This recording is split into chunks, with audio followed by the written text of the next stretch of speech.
Okay, so find a comfortable seat and make sure that you are indeed comfortable.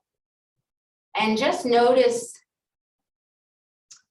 the mind state that you're in, the state of your body, the state of your mind.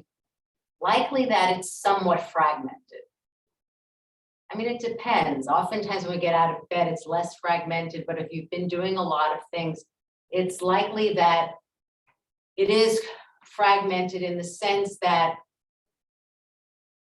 the past has already occurred and there's a future. We often have lists to do.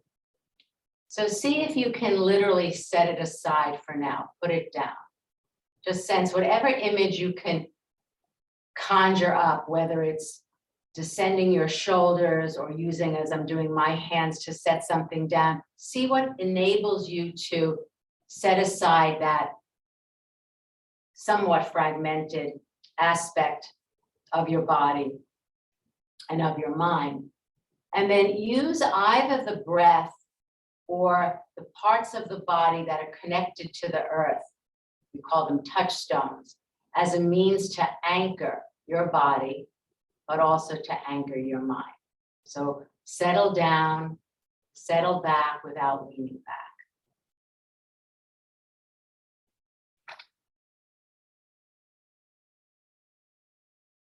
And if the mind goes someplace else, you can note it, thinking, sadness. And then see if you can come back to the breath or the body as that anchor. These are just simple meditation instructions of awareness, instructions of how to relate to what happens in the mind. Simply come back, begin again.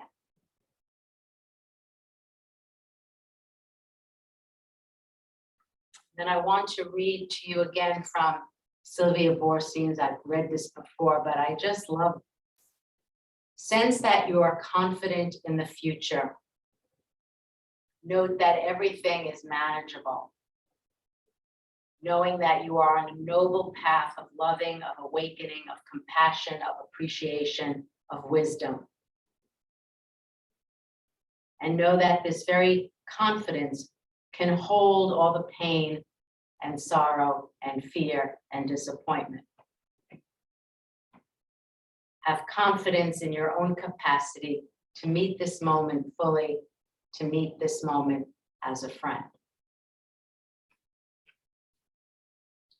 Confident in the future. Everything is manageable. And then if you'd like, you can fold the palms in front of your chest. You can recite your own vow, your own aspiration. We talked about aspiration on Tuesday, where you can repeat silently the one that we've been doing. May I be a boat, a raft, a bridge for all beings to cross the flood. May I be a resting place for the weary. May I be medicine for all who are sick. May I be a lamp in the darkness for those who are lost. And may I do so as long as earth and sky and galaxies exist. Until all are enlightened, I vow to be here to serve them all. And just take a moment now to ask yourself what matters most. In the end, what matters most? And see if that can be your North Star, your compass to guide your daily activities and behavior today. And when you're ready, you can lift your gaze, open your eyes, and stretch out your legs. So we're going to begin. I'll give you lots of options here today. You can do Supta Virasana, obviously not for those who have knee issues. You can do Supta Baddha Konasana, so that would be appropriate. You can do knee issues, maybe legs flat back, legs elevated at the wall, or even Viparita Karani, which requires the legs at the wall, but with the bolster and blanket set up. So those are 4 options of which you all know what they are. Okay, so legs elevated at the wall with flat back, legs elevated at the wall with pelvis supported by a bolster and blanket, lying flat on your back or with a bolster vertically in Supta Baddha Konasana or Supta Virasana for those of you who don't have any knee issues. All of which will help you merge the body and the mind and create a less fragmented self. Okay, so Lindsay, that's good. Take the soles of the feet together. Lana's not here yet, like that. Yeah, Marina, fine. Gail, Supta, yeah, you're doing Supta Baddha Konasana. So just lots of, yeah. And if you have the legs, Anita, at the wall, just there straight, not bent, Anita, not bent. Not for that condition, just straight legs at the wall. Would be the very best way to do straight legs, slightly bent and apart. That's good, Mary Beth. Those in you, Supta Virasana, fine. Suki, I can't really see you because the camera is cutting you off, but I'm not sure if you're in Supta Baddha Konasana or Supta Virasana. Okay, so let's just do this to, again, come together. That's it, Suki. Sit between the heels if you're in Virasana, and then just start out with the arms down by the side and be aware of the breath. Betsy, that's good. A few arm positions are always helpful before you go back. Take a nice even inhalation. Feel how the breath irrigates the chest. And then exhale. Feel the sides of the navel elongating. You might feel that a little bit more, the exhalation in Supta Virasana, Supta Baddha Konasana, but clearly those of you at the wall will also can tend to the breath when the legs are hip width apart. Just take time to settle in. That's it, Carla. You can do a arm position and then recline back. And then when you're ready, that's good, Anita. Take the arms overhead and reach through the inner arms. If you have a strap or if you're more of you is on the floor, you can extend the arms to a wall as you're doing Mary Beth or Dao Lubna. Just use this to elongate the outer armpits. And of course, you can employ that method of using an arm. Lana, you can have the legs at the wall. I also thought, Lana, for you, when we do dog pose, try heels up at the wall versus heels, the way you did it the other day. But heels up in the wall can be good if your back is bothering you.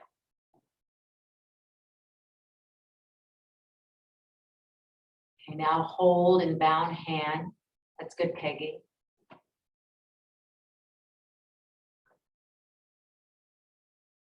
And then re-stretch the arms. So remember, before you change the class, go back to Urdhva Hastasana. So your job is to keep the elongation that you get when the arms are straight and then change the cross. Good, Carla. Good.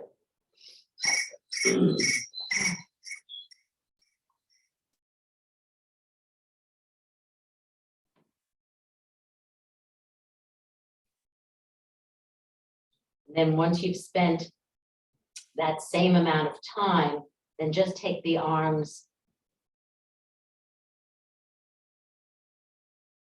down by your side or in line with your shoulders. I like this and for the chest opening work, Elaine. So if you take the arms out to the sides like a starfish, you can really, it will feel very expansive, less contracted in the brain, very full in the chest.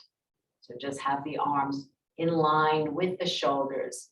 It's quite nice versus, lower than the shoulder, which is not to say one is right, one is wrong. It's just that, when it's this cold out, when the chest feels collapsed, if you feel a sense of sadness, taking the arms out to the side can really help. If anyone is in Supta Virasana who needs to come out of it because the knees have had enough, then please do.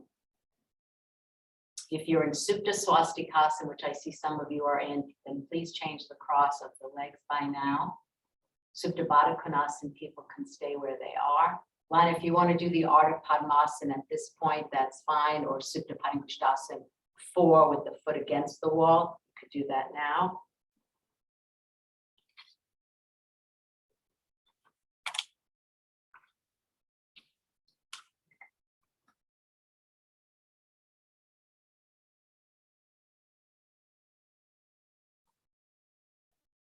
And now Supta Baddha Konasana people can take the hands to the outer thighs, have the feet flat on the floor. Supta Virasana people, most of you are out, legs elevated at the wall. People can just bend the legs, bring the feet flat on the wall and scoot away from the wall. Okay, we're just going to do Jethara. Lonnie, you can stay with your poses. So the one where we are on our back, and we're just taking the legs side to side, side to side. Shouldn't bother anyone's knees. If it does, then clearly walk your feet, your heels further away from your buttocks.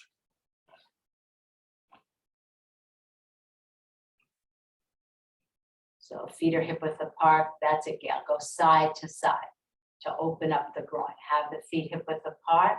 So when you go to the right, good, Lindsay. So it should not bother those of you who have some knee issues. Again, walk the heels further away from the buttocks.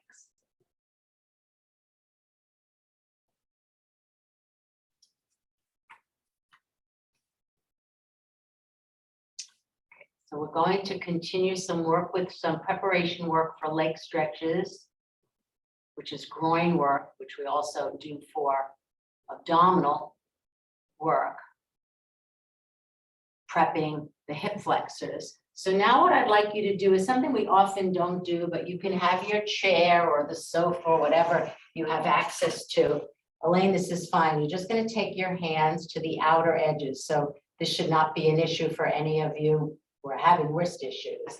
And then you're simply going to come into up dog from this, what I'll say, half dog pose. So you're here, and then you're going to drop the pelvis to the edge of the chair and go back and forth. Okay, and you can do that about 10 times. Down dog to up dog. Some of you might consider being on the balls of the feet for the first 3 or 5, and then go to the tops of the feet. That's it, Anita. Go back and forth, just to open up the frontal groins. That's it, Nancy. That's the, when you have a nice high ledge, it makes it a lot easier to open up the groins and to move the pelvis towards the edge of the chair. You need not stay long, and then have courage to flip onto the tops of the feet. Tom, you can bring the pelvis closer into the seat of the chair. That's good, Suki. Go back and forth. That's it, Marina. Back and forth. A few times in that manner. But to open up the frontal groins. Yes, the hands are not really that weight bearing because you're not in wrist flexion. Good, Betsy. Kick the dorsal spine in. This is great preparation for down dog. All right. Now, you can come up and because you were using the chair, we might as well go the next step. So instead of, some of you can decide if you want to, I'm going to show this in profile. So I'm doing Tita Bekasana with my kneecap on the seat of the chair. This is a particularly helpful way, especially for those of you who have knee issues. You don't have to hold the foot nor use the strap, and you don't even have to bend the knee as much as I did. So Anita and Lindsay, in this manner, right? The kneecap is on the seat of the chair, and you're opening that, in my case, left frontal groin. So I'm just giving you lots of options. It's Uttita Bekasana with chair. The chair is there, you can use it. If it's not, don't worry about it. So you're resting the top of the knee on the seat of the chair.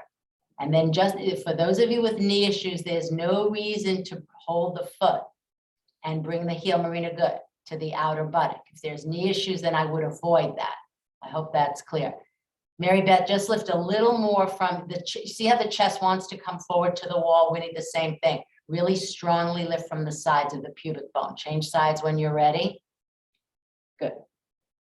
So we're opening up, that's it, Tom, opening up the frontal groins. Yeah, try not get, don't let, If the leg goes out in bending, but that's fine, but then bring it back so it's parallel to the other leg. Good. Tita Bekasana, that's it, Mary Beth. Okay, now Elaine, I would switch over now to the Bhujangasana and then Shalabhasana, maybe Makrasana, all the prone back bends while we do dog pose, etc. All right, so everyone, let's take dog pose from the top of the mat. standing with the feet hip width apart.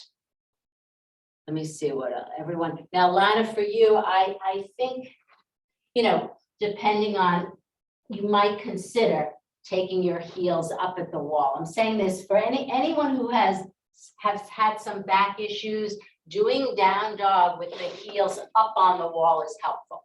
So now when you're ready, step back or jump back, and then everyone, I want you to bend the legs. We did this on Tuesday so that the buttocks come higher and higher. You can show me in profile. So now we're in down dog with the buttocks, with the legs slightly bent. Good, Marina, and the buttocks lifting. That you're getting the apex of the pose. So now, Peggy, you can bend the legs now and lift the buttocks up. So bend the legs deeply, a good deep bend. So you're trying to break. So when you bend the legs, do you see the lever of the leg is shortened?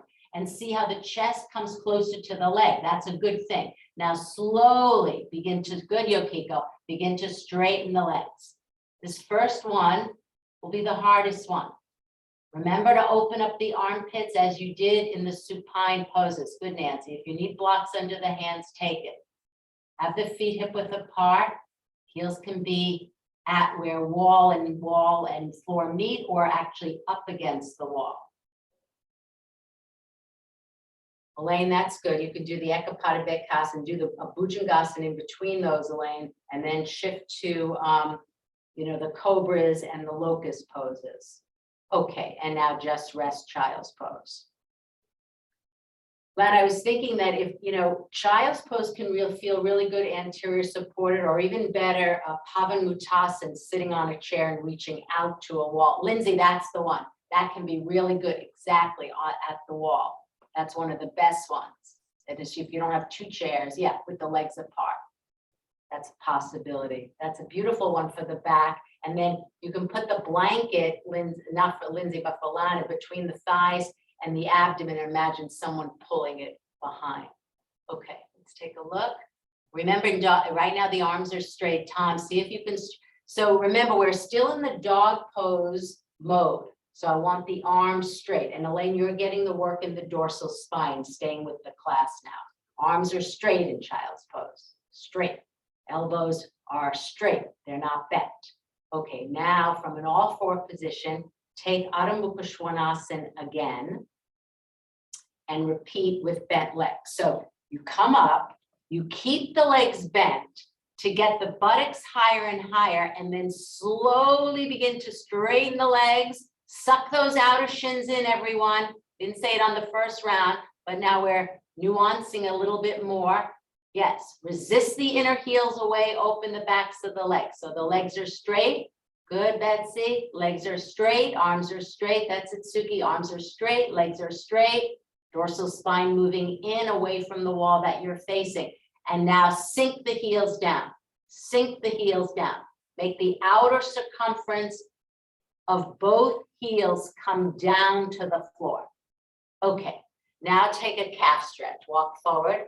Take any calf stretch of your choice. Be it the chairs are out, you can do it with the chair and the belt. You can do it with the feet on the blocks. You can do it with the lunge position at the wall as you're doing a leg. Just any calf position. Stretch your legs so that the heels in that final dog pose, the third one, will come down. That's it, Peggy. So good. Mary Beth, I had a feeling you were going to do the chair one. Okay. That's it, Carla. You can come forward. Yokiko, be careful with this one. Be careful with this one, okay? Yeah, I would do the, Yokiko, for your feet, I would do the lunge one, the one that Lana has often demonstrated. Yeah, step, yeah, just this way. More like this. It's easier on the feet than the feet on the blocks, okay? Yokiko, I just want to take care of that right ankle and cause no pain. All right. That's it, Carla. Yeah, and just, you know, if you always do it on the blocks, you know, while I'm away, try it with the chair, or try it at a staircase. Do something different. Good. Okay, now let's come back for another dog pose. Those of you who stepped back, well, we actually already did it twice. So take your side that you normally don't step back. Others of you are jumping back or jumping back.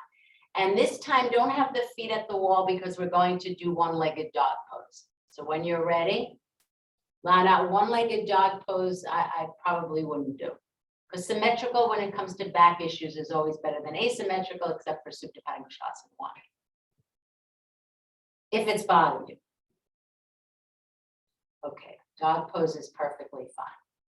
Take it in the same way. Bend the legs, lift the pelvis, and then slowly begin to straighten the legs and see if the calf stretch had, Elaine, be careful, just come into plank. See if the calf stretch has helped you get your heels down. Heels down. Spread the toes, outer shins in. Okay, now this is what we're going to do. Instead of lifting the right root of the thigh straight up, I want you to bend the right leg and lift it, the thigh away from the floor. That's it, Betsy, lift it. Lift the root of the thigh and then reach, straighten the leg by reaching through the core of the heel. So we're coming into it from bent to straight, the theme of the class. Well done. Now take the leg down, that's it, Peggy. Lift the root of the left thigh up, it's bent. The lever is short, good Lubna. The armpits are long, lever is short. Lever is short, now stretch through the leg. If you don't have if you don't have room, then you're just in dog pose, not a problem. Okay, and then come down, again, rest in child's pose. Child's pose can bother the knees. So those of you, and it does often, I would sit in a chair and have your hands moving toward a wall, or another chair might be great. So you have all the modifications that you need. So you're on the chair, sitting, because that won't bother the knees, and extending your trunk forward with your hands on the cabinets there, Anita, or a wall for you, Lindsay. Okay, Elaine, you can join us with this to some degree, but since we're doing Padangusthasana, Padahastasana, Uttanasana, and I know you don't want to do the head down so much, I might go back to the prone back bends a bit. So watch, because this is really the crux of the class at its core. All right, so I'm gonna have my feet apart. Now I know I have my sneakers on, but you have, I'm gonna hold my big toes between my thumb, index finger, and middle finger. I pull up on, so watch. So I'll show you in profile. Anita, I hope you can see me. All right, so I'm bending my legs. It's a deep bend. It's not like a teeny bend. I want to bend my legs so much.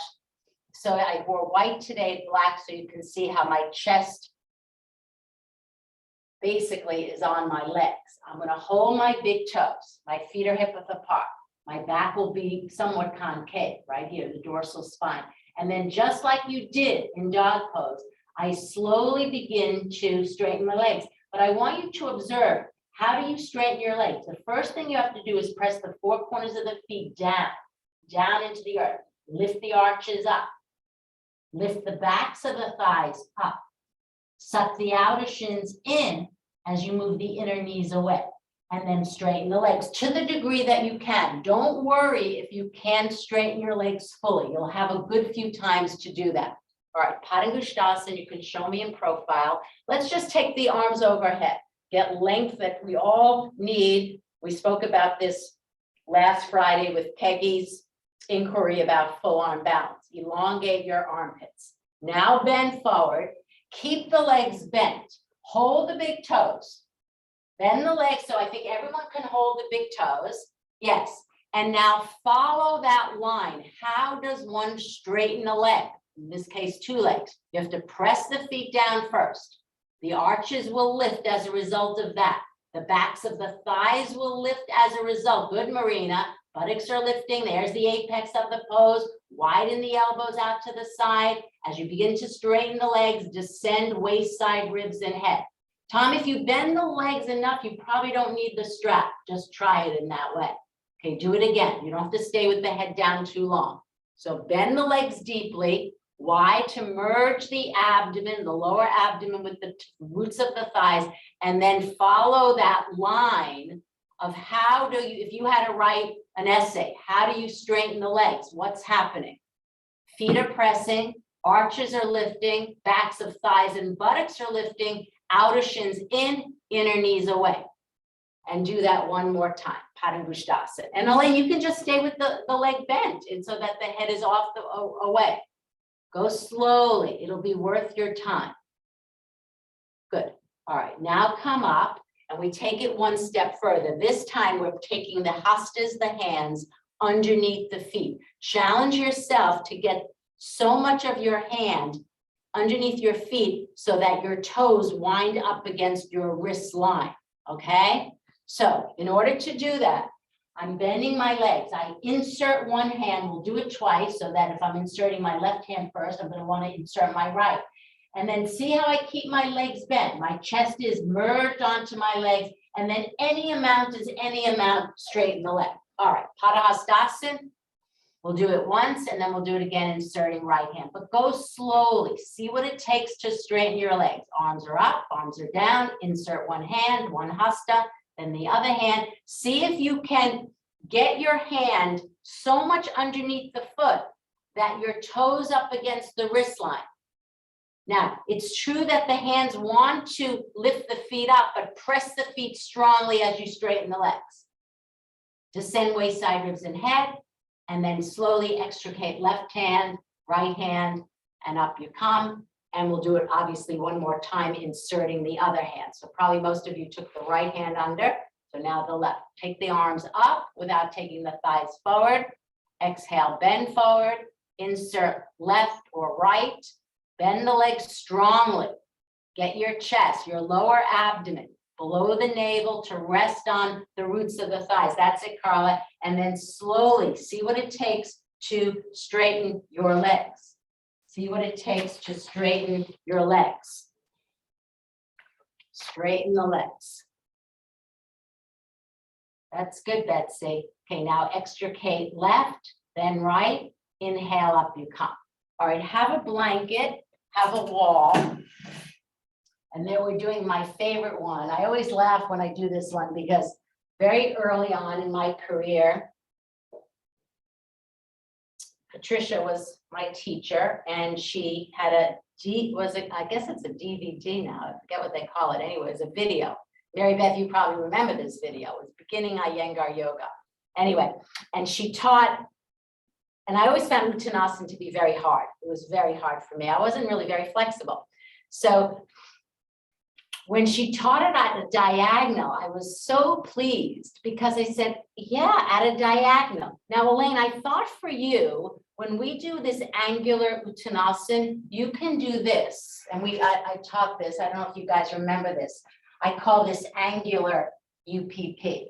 So because the head would be down. Yeah, we'll get to that, Mary Beth. So this is for Elaine. The heels are up at the wall, but the buttocks are about 1.5 feet, this angular UPP, so you stay with the class, okay?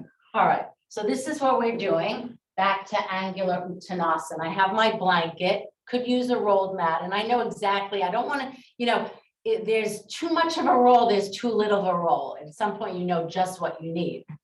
All right, so now watch, and it won't change all that much. So now I'm about 2 feet away, all right? And what you could do is bend forward first and then glue the buttocks to the wall. And then I'm going to insert this blanket.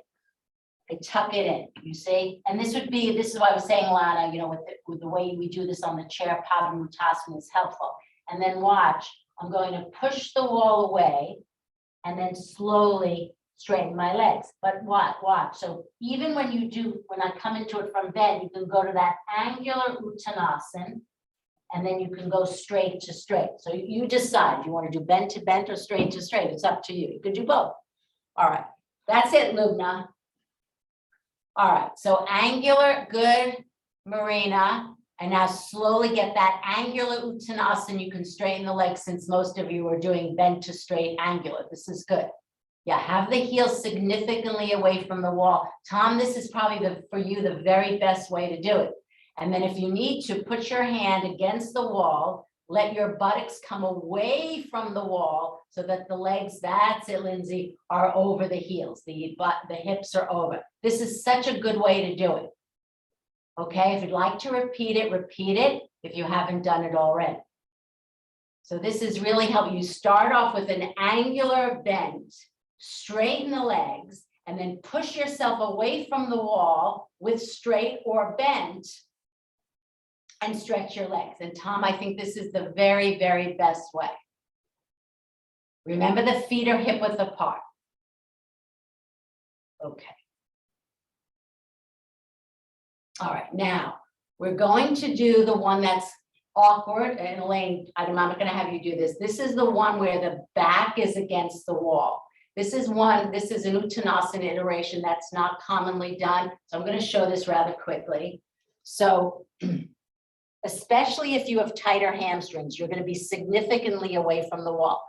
I bend at my hips.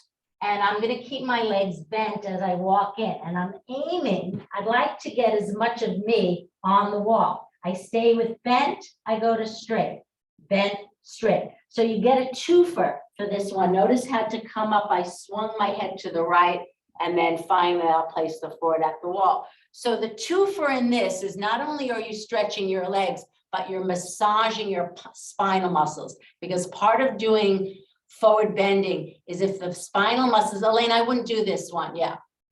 Just go back to, just do UPP for 2 minutes, just time yourself. Okay. So stand away from the wall. That's it, Peggy. Now walk in. So you're facing the wall. Yeah. If it brings up fear, then don't do it. If it brings up fear, a lot of fear.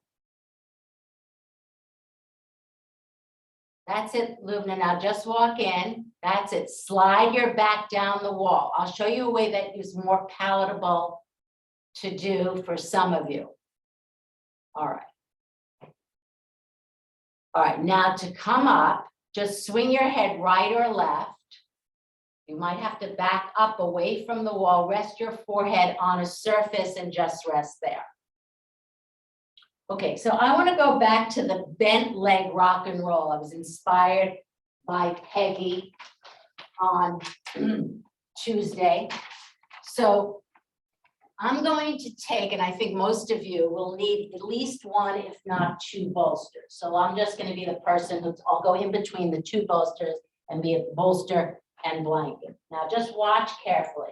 So this is like the wall, only it doesn't bring up as much fear. And I find that it actually massages my back more. So in order, okay, so I'm going to say, in order to do a pose called Paschimottanasana, which you all know, it's a deep-seated forward bend. It requires hamstring flexibility, but also movement in the spinal muscles in the back. So this has really helped me. Watch, I'm going to take my measurement by just taking my arms and holding the bolster to the side. Now watch. You see how I'm coming into it from bent, and I stay bent. I lower my body to the floor. So I'm bent, I stay bent. I've built up the height like Peggy showed us on Tuesday. Those of you who have tighter hamstrings, two bolsters will be helpful. But you see how I'm merging? Here's the white, here's the black. They merge when the legs are bent. So compare this, Betsy, and those of you who are teachers, compare this way to the wall, because I find this way easier on the back, and gives me more of that deep spinal massage. You can be your own judge. Lana, are you all right? All right, just chime in if you need to, my friend. All right, Elaine. Yeah, Elaine, you're good, but I know, Elaine, you can do straight to straight. So good, do straight to straight, but you know what I mean, because your Paschimottanasana is a beautiful pose. Okay, let's see, Nance. Bend to straight. Stay with the bent method. Stay, yes. Marina, that's good. Stay with build up the height behind you. See if you can build up the height, even if it takes two bolsters. I want you to stay with bent. Lubna, good. Bent to bent. That's it, Carla. Say bend to bend. And don't peel up off the floor. This is just a different way of teaching. How fortunate we are that we don't have to do the same thing every day. bend to bend. Bend to bend. Right? So it's kind of like a precursor to the rock and roll. And if the bolsters are too low, then of course a chair could do. Yeah, take the chair further back, Lindsay B. And you don't have to peel up, because peeling up is actually harder on the back. And this is wonderful preparation for two poses, Paschimottanasana and Paschimottanasana 2, 1 and 2. 1 and 2. All right. Now we're going to take a different calf stretch, You know, those of you who use the chair, Mary Beth, do the blocks. Those of you who use the blocks, do the lunge, and then we'll do Parsvottanasana. One more calf stretch, it'll help your back leg. Okay, Elaine, you're all right? All right, because I was thinking of you in terms of not only your birthday today, but also the down dog. That's it, Nancy. Get the heel down. Heel has to be down. That will be your back leg in Parsvottanasana. So appreciate your back left leg because that's what you need in that lunge that many of you are doing. Betsy, that's good. Now just lift strongly from the sides of the pubic bone so the chest doesn't pitch forward. Change sides if you haven't already. These look wonderful. All right. Now, I'm going to show you how we're going to do it Parsvottanasana. But one of the things I was curious about on Tuesday when I saw your poses, most of you showed me in profile. I'd like to see it. First of all, you will do it in profile, but I'd like to also see it frontally, and I'll tell you in a second why. All right, so watch everyone. Remember, the back heel at the wall is always an option. Anyone who feels, if you feel unstable in any way, obviously do it with the back heel at the wall. All right, so I'm going to do the classic way. I'm going to stand at the center of the mat. I'm going to jump the feet wide apart in Utthita Hasta Padasana, and then watch, I'll turn my right leg out. I use my arms to turn my back left leg in about 30 degrees, so my chest, Tom, is in line with my right leg. Now, we did this pose last week, straight to straight. So watch, I'm going to micro bend my right leg. I say micro bend, it's bend your leg. And then from this slightly bent position, I bring the hands to the floor. And you can see that now I have to go back to my back leg and let it bend. I find that calf stretch back there, and then I'm going to slowly straighten the legs. And I'm going to do that about 6 times, aiming to get my forehead to rest on the shin like it rested on the wall. Then I think after we do right side, left side, I want to see it frontally, because what I observed, and I didn't speak to this on Tuesday, was I saw some imbalance in the hips. So I want to address some of that when we do it again, and you'll show it to me frontally. And I think in order to do that, we'll step back for that round. Okay, so stand in the center of the mat. I hope you're following along. Jump the legs wide apart. Yukiko, don't go as wide as you usually do, because that will bother the right ankle. So shorten the distance, my friend. All right, now turn the right leg out, left leg in. So that your chest now is facing, good, Lindsay, your right thigh. Now bend the right leg a little bit, bend at your hips, bring the hands to the floor. Okay, now remember Padangusthasana, Padahastasana, Uttanasana. Now you've merged the chest with the thigh. Now slowly, what do you need to do to straighten the leg? Well, first you have to press the foot. Pin the right shin in, bring weight to the big toe, right shin in, and then slowly begin to straighten the leg, lifting the backs of the thighs up. Now, once the leg is straight, are your hips balanced like they were in dog pose and one-legged dog pose? There's a tendency either to drop the right hip or lift it up.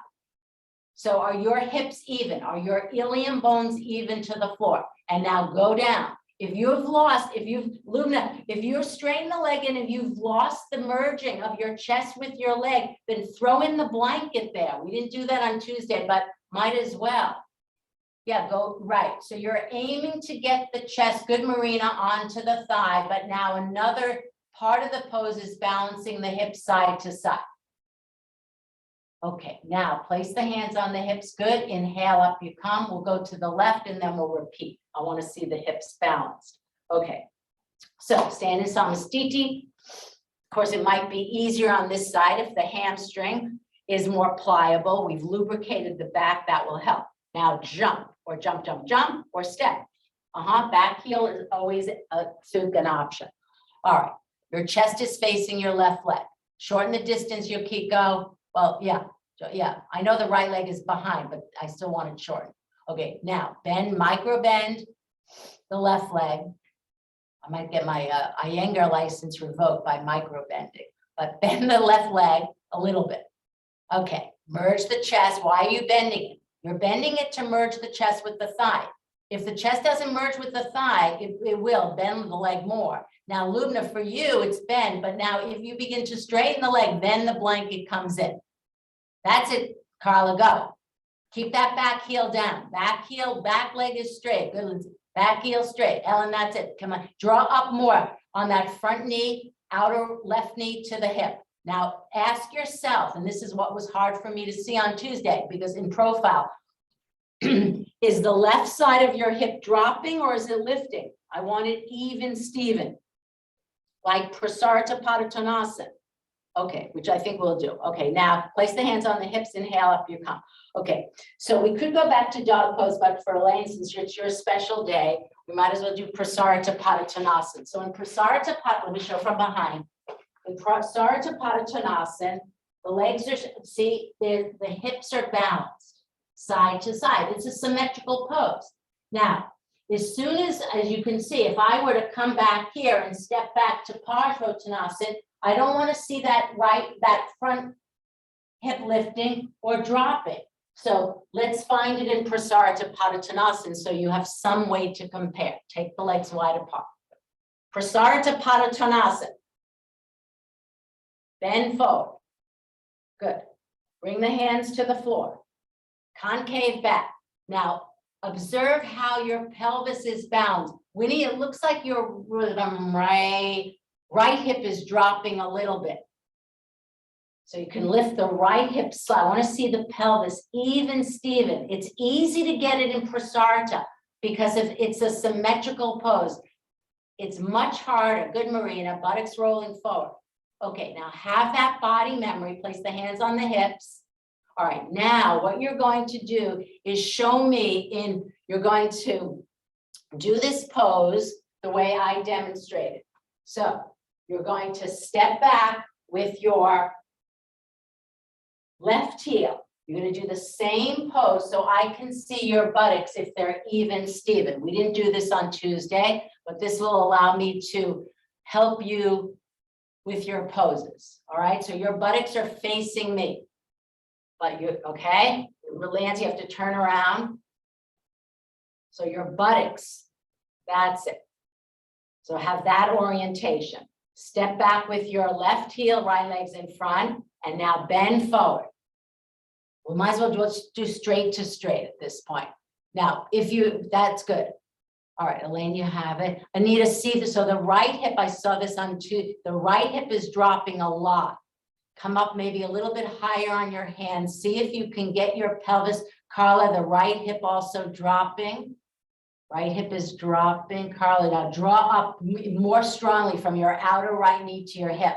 Or Carla, the other option is putting a dowel in your frontal hip bones or a chair, the seat of the chair. Oh, there's a lot to work with here.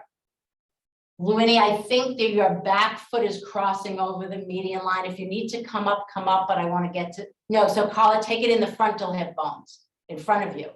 Yeah, so it's in your frontal hip bones. Okay, now if you need to come up, so watch. If you have a dowel, this is good. Now I'm really straying a bit, but I think it's worth it. So if I take a chair like this, and here's my backrest, see Carla, and I put it against those ASIS, then I feel, oh, is my right hip moving away from the chair or is it dropping into the chair? Then I can propriocept an evenness in the hips. It can be done with a strap, but it's less accessible. A dowel could be good. I like the dowel best because sometimes it's cumbersome to use the chair. So we can table that for another time. I need to do the left side. So just to give you, those of you who are pretty, some people are very, they find that managing the props easy. If you want to use the chair or a dowel, then do so on this left side. Okay, so with your buttocks facing behind, for me rather, you're going to step back with your right heel. And then just do this, put your hands on your frontal hip bones, just to remind you that they're even now. All right, now when you bend forward, don't drop the left hip or lift it up. Yukiko, that's fine. Let's see, Gail, bend forward. Good, Betsy. Keep your hips. If you have long arms, you can even take your hands to your buttocks. This is to help with your long arms. This is possible the way I did it myself. I put my hands on my buttocks and swipe my hands across my buttocks, and then I can notice if the left hip is dropping. If your left hip is dropping, draw up more from your outer left knee to your hip. Peggy, you're good. We need much better on this side. And then go down. And then to go down, Carly, I keep drawing up. If the chest doesn't merge, then use that technique, that method we did. Gail, that's it. I want the hips balanced. It's a lot to ask for. The legs are straight. And I want the chest to rest on the thigh. That's a lot to ask for. But having had 4 lessons now, this one being the 4th, it's a lot. Peggy, it looks just a smidge like that left hip is lifting up. Okay? So if the left hip is lifting up, draw back from that outer left hip. Draw it back toward me. Now it's lifting up. Yeah. Okay. And now place the hands on the hips and up you come. All right, let's do this. You're going to lie flat on your back. We did this on Tuesday. I just wanted to really, as I said, this was the 4th lesson of leg stretches, and I really, I want to take this deep dive into them. Okay, so watch. Instead of coming into it the classic way with the strap or not on, 90 degrees, and then beyond straight to straight, we're doing it just like we did on Tuesday. You're bending the leg. You can do Dvipada first. So let me just take you through it. Dvipada, Ekapada, then shin perpendicular to the floor. I'm going to hold my big toe. If you can't hold the big toe, use a strap. And now going from bend to straight. So can you see when I shorten the lever, I can get the chest and the leg to merge. And then I begin to straighten the leg, which is still not easy to do. The back of the leg, it looks straight, but it's not. I really have to open the back of the knee. All right? So that's how we'll do it. From bent leg. You need the strap, you'll have it. Take Dvipada, so there's symmetry. We had just done asymmetrical poses, and it's often nice after asymmetrical poses to do symmetrical poses. Okay, now keep your left foot flat on the floor. Keep your right knee into your chest and work with the breath starting now in Ekapada, because the breath work will help you merge the chest with the leg. You can hold the shin. That's it, Luna. Take a deep inhalation, expand the chest. And against that inhalation, the exhalation occurs. All right. Aim to get the chest to the thigh to the chest. Now take the shin perpendicular to the floor. Yes, knee is right into that armpit. That's it, Peggy. Some of you might be able to hold the sides of the foot at that point, sides of the foot, and now stretch your right leg. Go slowly, part by part. That's it. Now, if you can look at yourself on the screen, you will see that you think the leg is straight, but it's not. So have the memory of the foot pressing into the floor from dog pose in Parsvottanasana.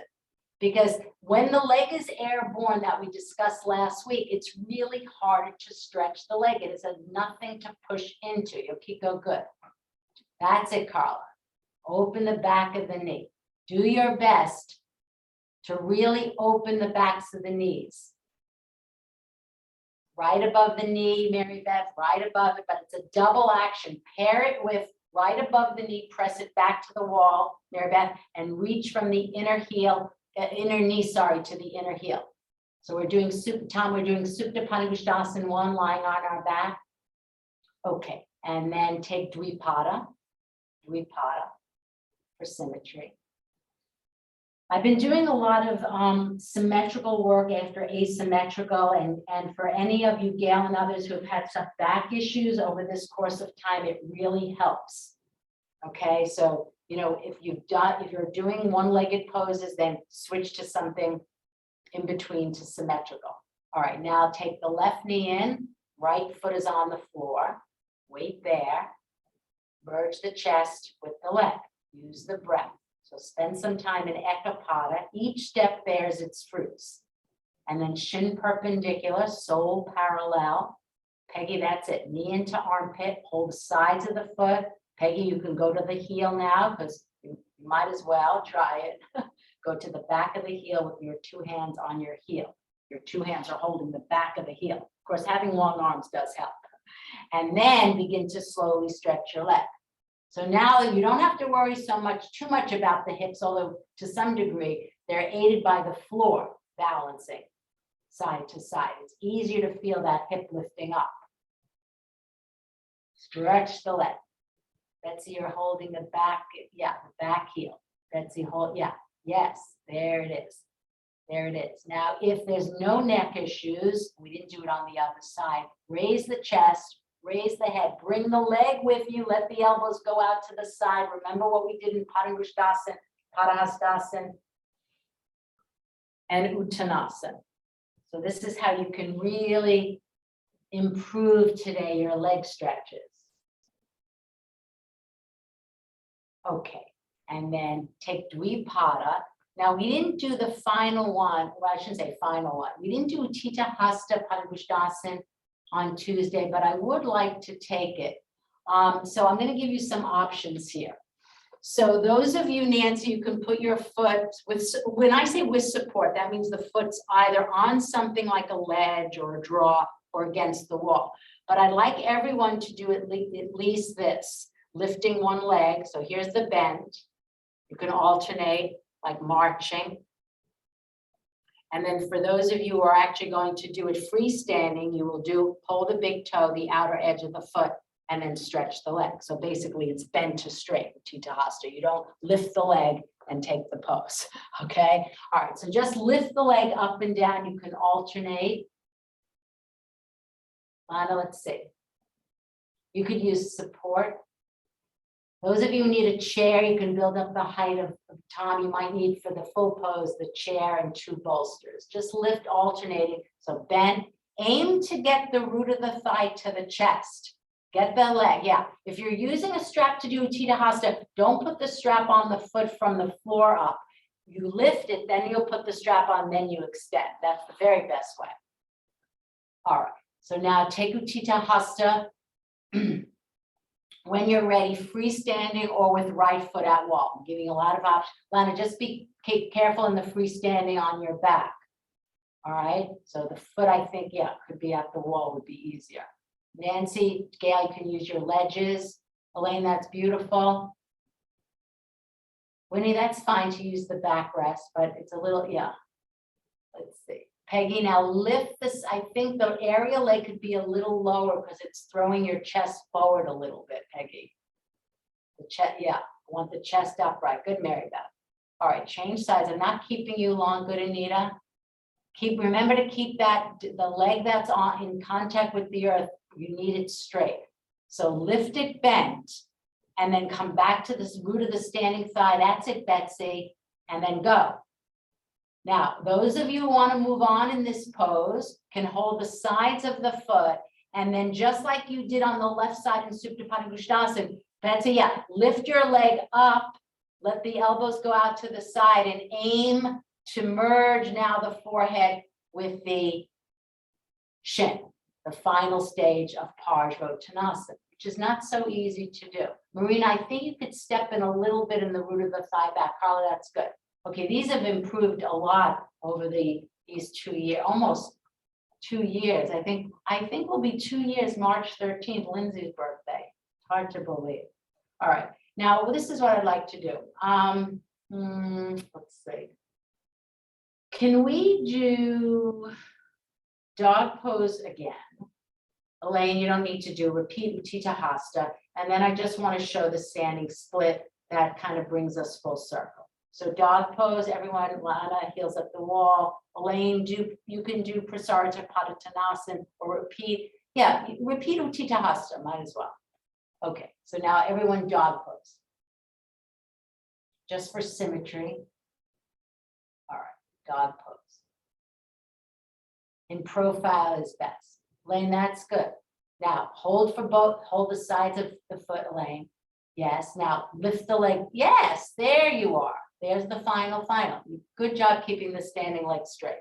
Good job. Suck the outer shins in, everyone. All right, and now come down.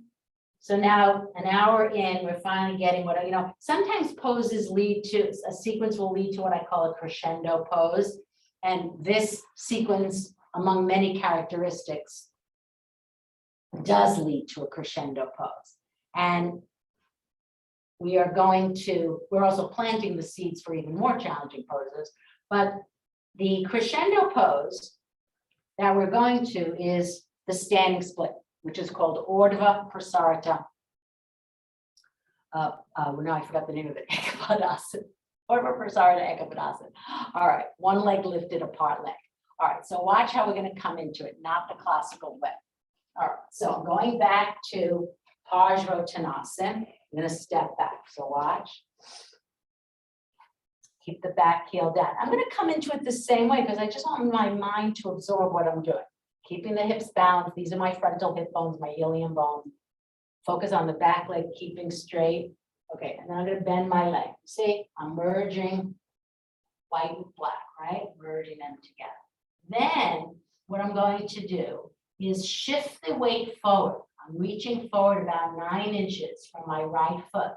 And then I'm keeping the connection of the chest with the leg. And then like you did in one-legged dog pose, keeping that connection all along, I lift the left leg and I release my waist, side ribs, and head down. Then I'll come to Uttanasana and up I come, okay? So can we do that? We're basically doing Parsvottanasana to the standing split. It'd be great if you can show me from either profile or frontal hip bones facing forward.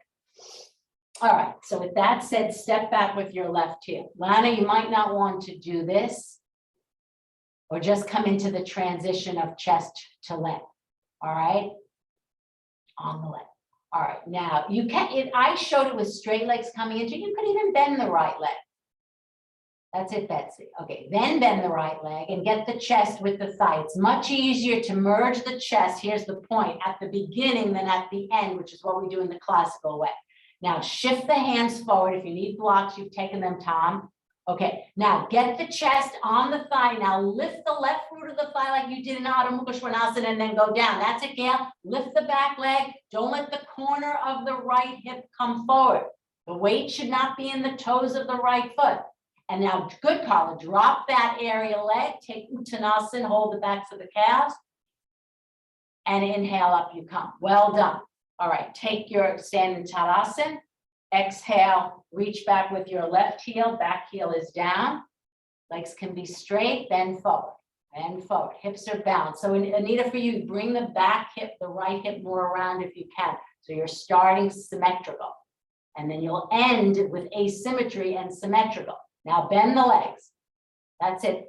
Bend to get the chest onto the thigh. Now shift the weight onto the left foot. Walk the hands out, be it on the floor. Simultaneously raise the root of the right leg up, descend waist, side ribs, and head. Let's see, Marina, go. Take it, lift, lift higher and higher, lift higher and higher. Now, if you lost the merging, Lubna and Carla, with the chest and the thigh, then what you could do is okay, come back down, just drop the aerial leg. All right, so what you could do, and I'm seeing this on the screen now, is say, just takes a little finessing, it's awkward. So say I had the bent leg, right? And I have the chest onto the leg. Then when I began to straighten the leg and my chest parted from my leg, what you could do, and now if you knew it on either side, you could keep the blanket there, Lubna, Carla, look. You see how we've used everything in our toolbox. Does that make sense? Just give me a heads up. Sometimes I feel like I'm just talking to myself. Okay, Elaine. All right, so since this is the crescendo and I will want to move on, can we just repeat that standing split? If your chest left your leg, add the blanket. If your back is beginning to hurt or anything, just do Dvipada for now. Otherwise, we're repeating it. With the blanket, so Tom, you're gonna need that blanket thicker, I think, a little bit thicker. All right, here we go, Betsy, I don't think you need the blanket, go. Left heel back. So put the blanket, it'll stay in its place nicely. That's it, Nancy, when the leg is bent. Exactly, my friend. Now, same thing, shift the weight onto the right foot, walk the hands out, that's it, Gail. Now observe and see, now the blanket keeps the chest. Watch the right hip, it wants to come forward. Good, Ellen. Don't let the chest separate from the thigh. Descend that aerial leg, Uttanasana, inhale up, you come, well done. So we've really come full circle. That's good, Lana. All right, last time and final one. Right heel is back. Of course, it might be different on this side. So when you bend this left leg, put the blanket on. Lubna, in that manner. Exactly. Very nice indeed. Okay, and then you know what to do now. Shift the weight.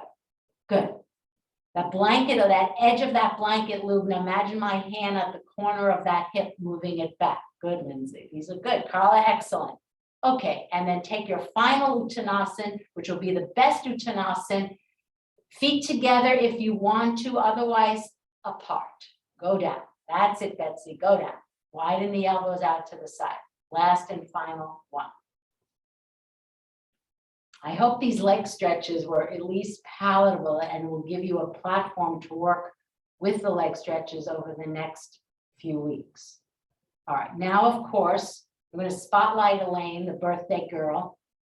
Elaine, you can show in profile Paschimottanasana with the feet hip width apart, okay? In profile though, this one, seated, okay? So we've arrived at sort of our, I won't call it the crescendo pose, but this is a challenging pose to do for most people. I'm going to spotlight, hold on, Elaine. Now I will say, Tom, those of you who have tight backs and tight hamstrings, the way to do this pose best is to put the feet like I'm doing now at the wall with buttocks raised on the seat of a chair, okay? That will protect your back and your hamstrings. All right, Elaine, I'm going to spotlight you. Hold on. Where'd she go?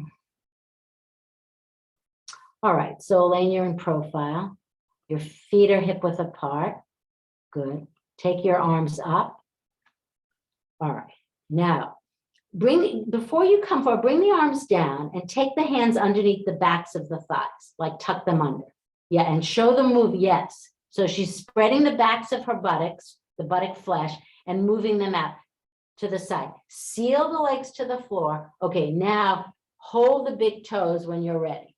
Now she'll need to actually, she can go to holding the outer edges of the feet. And now pressing the legs down, lift the elbows slightly higher, Elaine. Yes, and go forward. Now, if we could flip Elaine to an, being on her feet, do you see how she's in Uttanasana? That's it, Elaine. Now you can go to the outer edges of the feet, closer to the heel. You might as well, closer to the heel. Walk, yes, lift the elbows up. See if you can get your fingers to touch the floor. That's your next stage. Go down.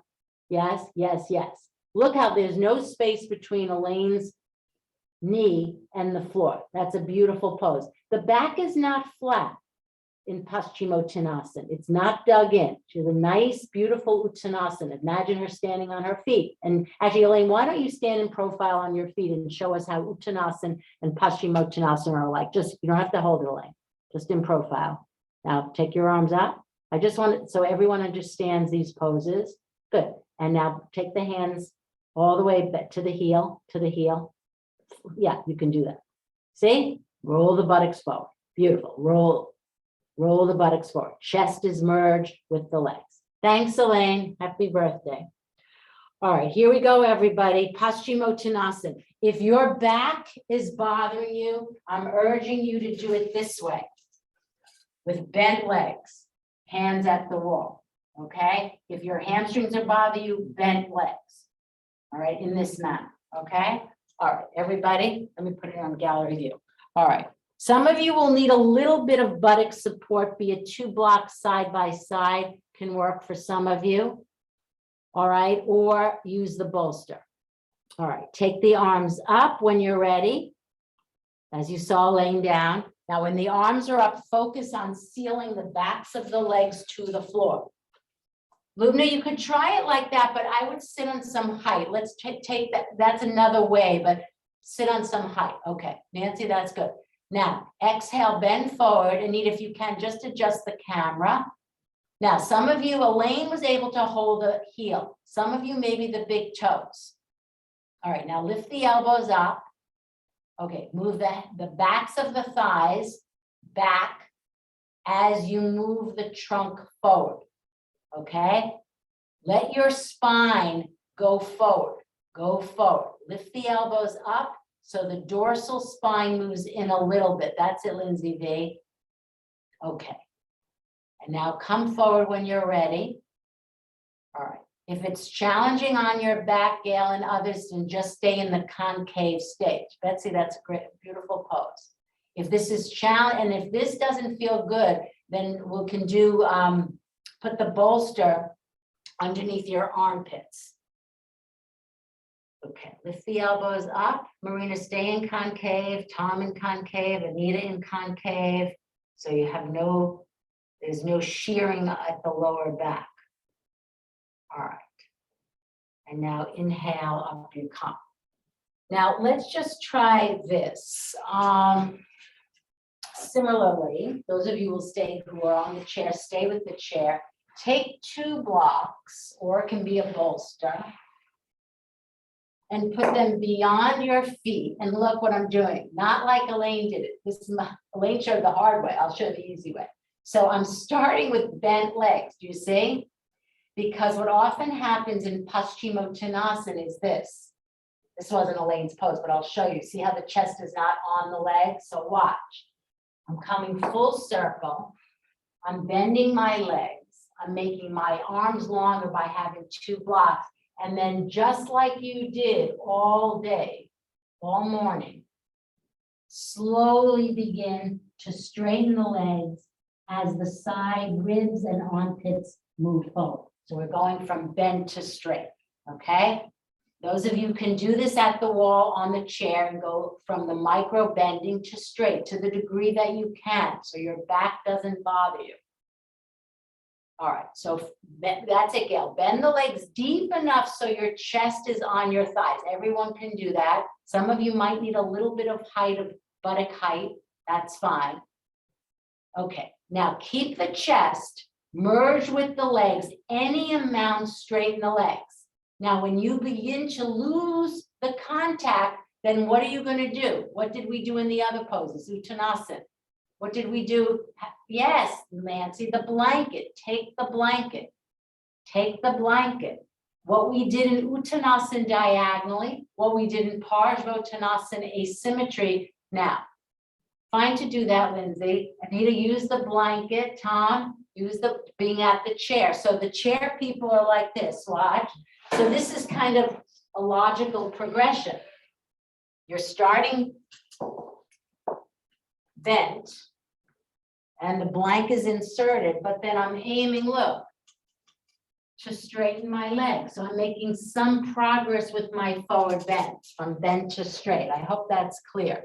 So you'd be on the chair seat height is very important, so your back doesn't bother you. Then you have the legs bent, Tom bent. Here's the blanket, and then I slowly begin to stretch the legs. So remember, the feet will have to be about a foot away from the wall. I want to give you all these options. All right. Now I'm going to perhaps do, I figured we'd end on a high note of inspiration. Does anyone know if I said Urdhva Mukha Paschimottanasana 2, would anyone care to do it? What if I said Urdhva Mukha Paschimottanasana 1? Okay, then I'm going to show you. All right, I'm going to do 2, and we might not get to 1. I can try, but. So Lana, I could take you through it, and I think I told you this on Monday. When I had back pain, this was the pose that helped me the most. 2, I normally used to do it on the wall with the feet at the wall, but 1. Exactly, my friend. But the legs have to be bent and put a blanket or 2 blocks underneath your buttocks. You know this. Can you rearrange good for you to do this. Can you arrange your camera so we can see your buttocks forward, I think, and maybe a little lighter? All right, so this is an advanced pose, but I want to show it to you, share it to you, because it can be a boon to backache, and it also fits in brilliantly with this sequence. Yes, Lana? 2? 2, on your back with you'll wind up, you'll start, Lana, with the legs bent, then you'll straighten. I'm going to spotlight her in a second, and then we can sing happy birthday to Elaine. All right, so we're ending on a very high note today. All right, hold on, everybody. Let me spotlight. Lana, any way of getting more light, my friend, or no? Hard. Don't worry if you can't. I'm going to describe it to everyone, and hopefully it will inspire everyone. Okay, so I'm just going to watch on this different stance. That's it, my friend. Now, your buttocks, it requires a little finessing of measurement. You might be a little bit too far away, it looks like to me. It's less than a leg's distance. Mary Beth, watch, I think you also, now start, remember how we got here. You're going to bend the legs like we did in that kind of quasi rock and roll. So bend the knees, get the feet right now. So bend even more bent. Yes, I want the top of the thigh, and I know with her black on black, it's a little bit hard to tell. Okay, but notice how the sacrum is on the bolster. Take that off if you can. And if not, yeah, that'll be effective. So I found, Gail, it's interesting. I found for my back, this helps the most because it's the combination of bend to straight and that steam, I call it the steamroller. So bending the legs, merging the white top with the black pant, and then push through the heels. Her sacrum is supported. At some point, the pose is done without the sacral support. So it's kind of, its origin, its evolution comes from that rock and roll. Now hold the back of the heel, just like that, with your hands, back of the heel. Beautiful.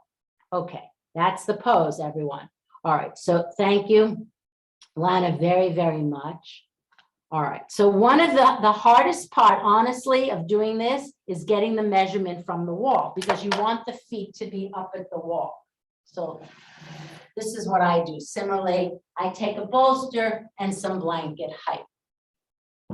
And it is less than, Mary Beth, a leg's distance away from the wall. But watch. So say I'm going to say I've never done this before. I sit on the bolster. That's the easy part, right? All right, now watch. Remember where we've been. I bend my legs. Look how deep my legs are. Really bent. Oh, it feels so good. Notice how they're hip width apart. Like Lana, I'm reaching now because I shortened my legs. I can hold my heels, and then look, I straighten them. I bend, I straighten. Oh, it feels so good. Lana, this is really good for that lower spine. You see? Bend. Can you see that, everyone? Doesn't that look delicious? Okay. Can we do Urdhva Mukha Paschimottanasana 2? It's really accessible. The pelvis, Tom, is on the bolster. The pelvis, the buttocks.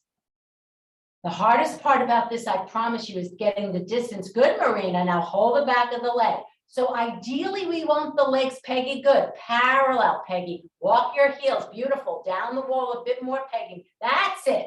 And there you've got it, Peggy. Legs are straight. Mary Beth, yeah. What, Mary Beth, for you, walk the heels down a little bit. It's very similar to that feeling, Mary Beth. Can you feel how similar it was to the one when the back was up against the wall? Yes, the back up against the wall. That it's so similar to that. The back, when that's it, Betsy. Betsy, also walk the heels down a little bit toward you. Yes, yes, take that deeper. So you're in Uttanasana, right?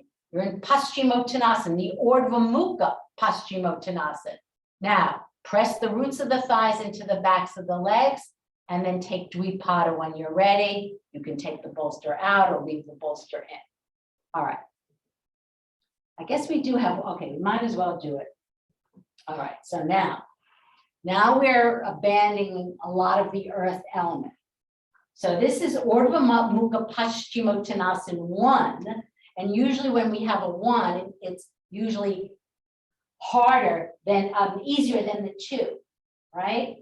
But in this case, it's not. This is actually for most people harder than what we just did. So watch. So I'm going to start with bent legs. Some of you can hold the big toes. Others of you, like Elaine did, the sides of the foot, right? And then I have to really struggle.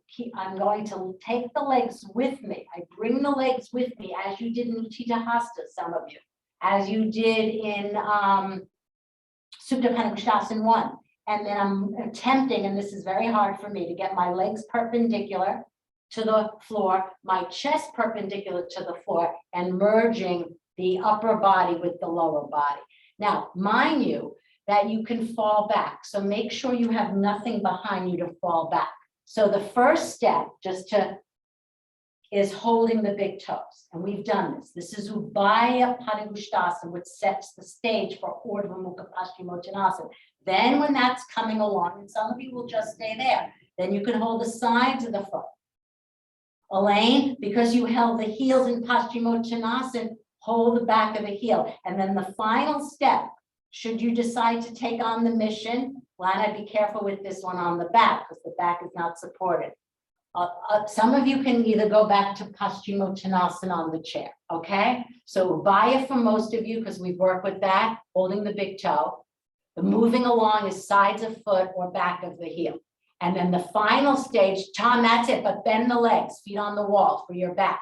That's it. We've been working on Peggy, that's it. Now see, Peggy, if you can make your legs more perpendicular and chest more perpendicular. That's it. Bring the legs to you and the chest to the legs and the legs to the chest. If you're tired, do just straight up Paschimottanasana. Let's see, Betsy. That's it. Now let the elbows go out to the side, climb up with your side walls of the rib cage. Okay, and now take resting Paschimottanasana. Lana, you already did this, but it'll feel good. You can take the bolster and rest your armpits on it. Well, we've come very far today. If your hamstrings are bothering you, cross your legs and come forward in that manner. If the hamstrings feel really tight, do swastikasana. Lindsay, that's fine. And come forward. Tom, I think better for you because the whole dorsal spine is moving out toward the windows. For you, really sitting on the chair makes a huge difference. Because otherwise you're getting the shearing. So what's happening then, Tom, is your spine isn't moving forward. Okay. Just rest. I'm giving you lots of options. Paschimottanasana, or some of you, if you don't want to come forward with the legs straight, come forward with the legs like I'm doing cross-legged. It's easier on the hamstrings. Ronnie, I want to say goodbye and happy birthday, Elaine. Have a wonderful, wonderful sabbatical. Thank you. You're leaving just in time. Anyway, I miss you. We'll miss you. Much love. Bye. Now, in terms of Shavasana, I'm going to give you three options. You can go supine, you can go prone, or lower legs on the seat of the chair might be the best options for today's lesson. And you can decide lower legs on the seat of the chair. And if you're doing it in that manner, this might feel really nice. The bolster on the tall side. You can use your hands, pronate them to push the roots of the thighs back. And then at some point, you can even turn the bolster on the side and just let your abdomen recede back. All right. Or prone is a beautiful way, toes in, heels out, or supine. Marina, that's good.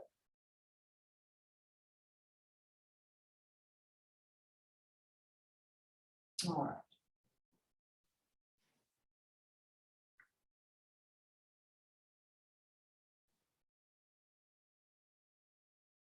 So acknowledge the work that you did today. Acknowledge how far you've come over the past 2 weeks with understanding forward bending and doing leg stretches. And leg stretches are also abdominal work, as you got to see. Just take a moment to acknowledge and be grateful for the ground covered. And oftentimes we don't take the time to savor our accomplishments. I was reading in a book recently on negativity bias, how our mind goes to the negative and how it's important to savor a job well done for at least 30 seconds, at least 30 seconds. Savor this time together, acknowledging your effort, your accomplishments.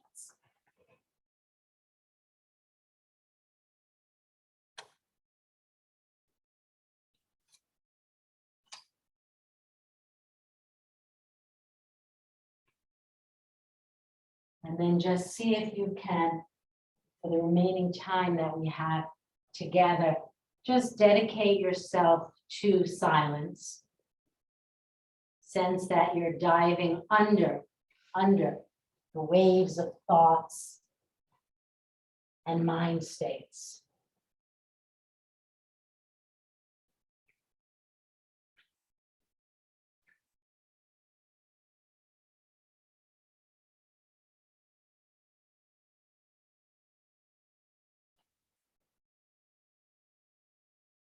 Again, silently repeating to yourself, if it's helpful, to be confident in the future,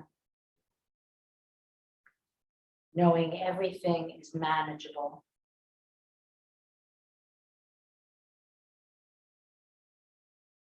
Acknowledging, knowing that you're on a path. And of course, knowing that you're on a path builds the very confidence to hold any pain and sorrow, fears, and disappointments.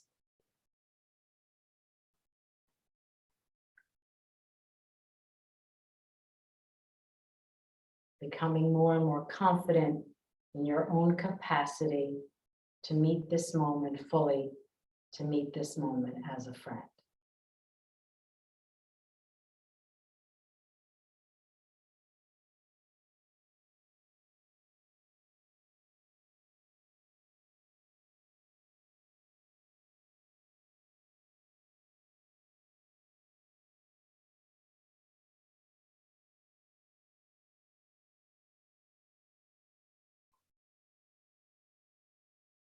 I was reading Mark Epstein's new book, The Zen of Therapy, and he described how he would go to many Buddhist retreats with Joseph Campbell. And he noticed that the one thing that he would write down in the workshops was when Joseph said, it was the same thing basically in all the workshops, it's not what's happening to us in the moment that's important, it's how we relate to it, how we relate to what's happening in the moment. It's all relational. It's an interesting thing to contemplate.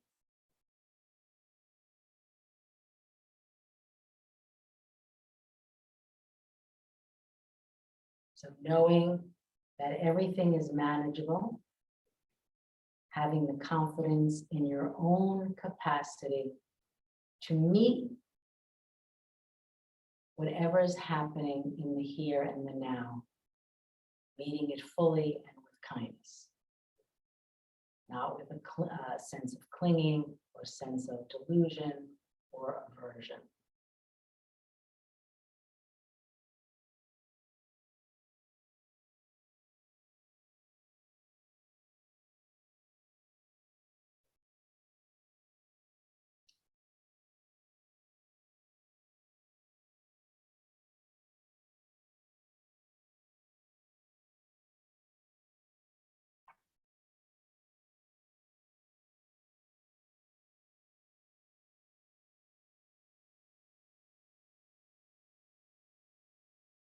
So if you'd like to transition yourself to an upright seated posture and spend a little bit of time there, rooting, anchoring yourself into the earth.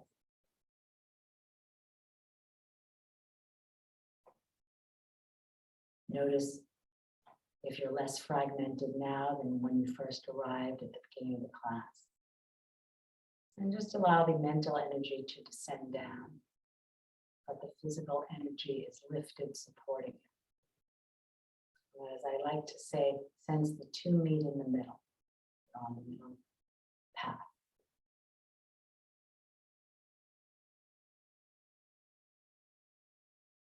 feeling balanced. Top to bottom, side to side.